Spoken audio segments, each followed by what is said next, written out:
এখন দাঁত বিরাস করবেন কি দিয়া? 26টা টুথপেস্টে পাওয়া গেছে মাইক্রোপ্লাস্টিক। এই বিষয়টি এখন বর্তমানে সোশ্যাল মিডিয়ায় পুরাই ভাইরাল। এই বিষয়টি এখন ট্রেন্ডিং এ চলছে। এই ঘটনাটি কতটুকু সত্য? আসলে কি টুথপেস্ট দিয়ে দাঁত বিরাস করলে ক্যান্সার হওয়া ঝুঁকিপূর্ণ, নাকি এই বিষয়টি পুরোই মিথ্যে? বিস্তারিত সবকিছু জানতে পারবেন এই ভিডিওতে। তো ভিডিওটিকেও স্কিপ করবেন না, ধৈর্য ধরে শেষ পর্যন্ত দেখতে থাকেন, সবকিছু জানতে পারবেন। এখন ব্রাশ করবেন কি দিয়া? বুঝেন নাই? 26টা টুথপেস্টে মাইক্রোপ্লাস্টিক পাওয়া গেছে, সেই তালিকাটা প্রকাশ করছি। আর যে 8টিতে পাওয়া যায় না সেটাও প্রকাশ করছি।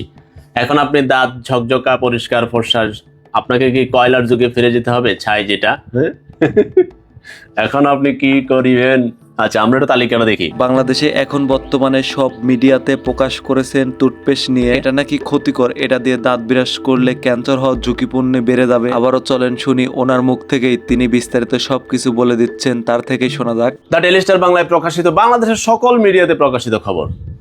বাংলাদেশের বাজারে 26টি ব্র্যান্ডে ক্ষতিকর প্লাস্টিক কণা, স্বাস্থ্য ঝুঁকি ও সচেতনতা। হ্যাঁ, আর যে 8টাতে পাওয়া যায় না আমরা সেটাও বলতেছি। ক্ষতিকর মাইক্রো প্লাস্টিকযুক্ত 26টি ব্র্যান্ড। প্রতি 100 গ্রামে কতটুকু এই মাইক্রোপ্লাস্টিকের কণা আছে? প্রতি 100 গ্রামে 1 নম্বর তালিকায় আছে মেডিপ্লাস ফ্লোরাইড জেল।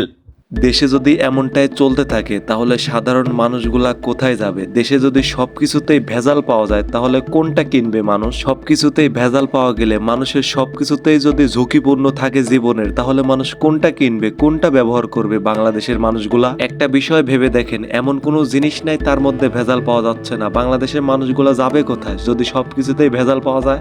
320টা কণা 100 গ্রামে। Medi Plus fluoride jail.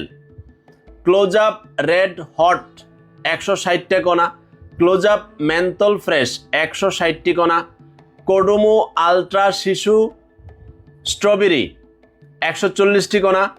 এই বিষয়টি নিয়ে আপনার মনের কি মতামত কমেন্ট করুন। তো এই ভিডিওটি এ পর্যন্তই, আবার দেখা হচ্ছে নতুন কোনো ভিডিও নিয়ে। ততক্ষণ পরিমাণ সবাই ভালো থাকবেন, সুস্থ থাকবেন। আল্লাহ হাফেজ।